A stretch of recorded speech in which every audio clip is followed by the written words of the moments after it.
Eggplant, a really cool vegetable. I like it. It's got that purple color, brownish. It's large and there's many different ways of preparing it. You can cut it in strips and grill it. A little olive oil, salt, pepper, maybe a little parsley or basil. Terrific. You can use it in a vegetable dip like one of my other videos shows you. Or you can make Parmigiana di melanzane, or in English, Eggplant Parmesan. So, for the ingredients. Yeah, there it is. Yeah, that looks like Nana's recipe, hey. Oh, sorry guys, you can't see it. There you go. Oh, it's in Italian here. I'll get it in English. Let's see, yep. Kind of strange reading it backwards, but okay. And yeah, that looks about right. So let's get started. All right. So let's get this apron on and let's get going. Okay. So first thing we do is we peel it. I use a potato peeler. You can use a knife. There we go. Now, next we cut it, we slice it. Over there. And we slice it in strips about like this, which is about 1/4 of an inch, maybe a little bit more than 1/4 of an inch. So here we go.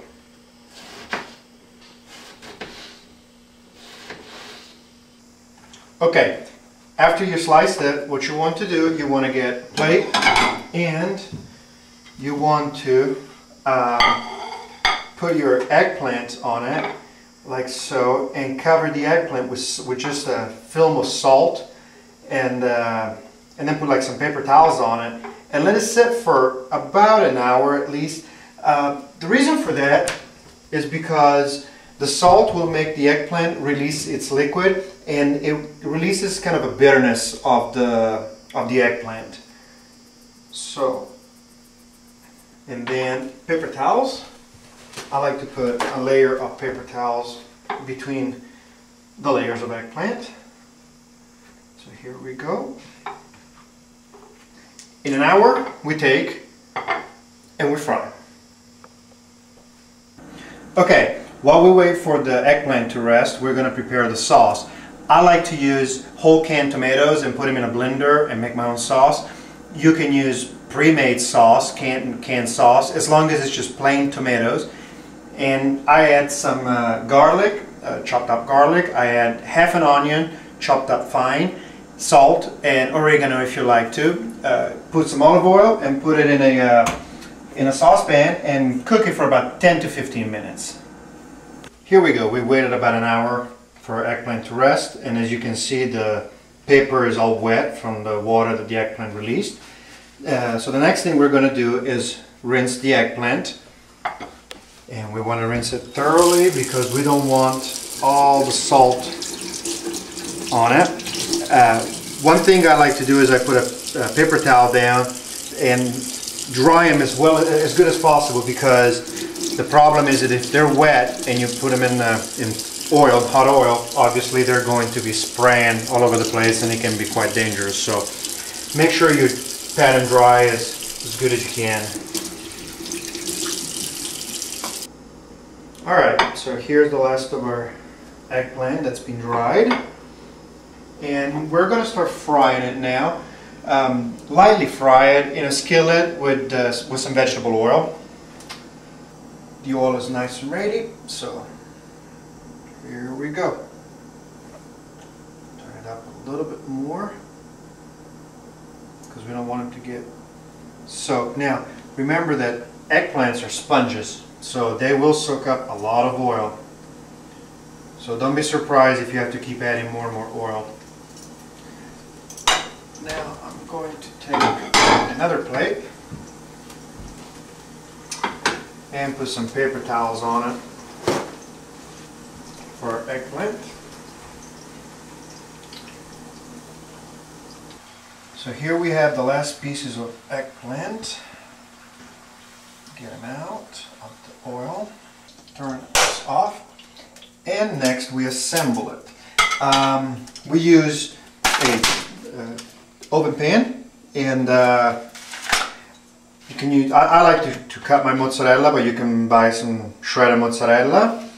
Then good Parmesan cheese, salt, our tomato sauce, and our eggplant.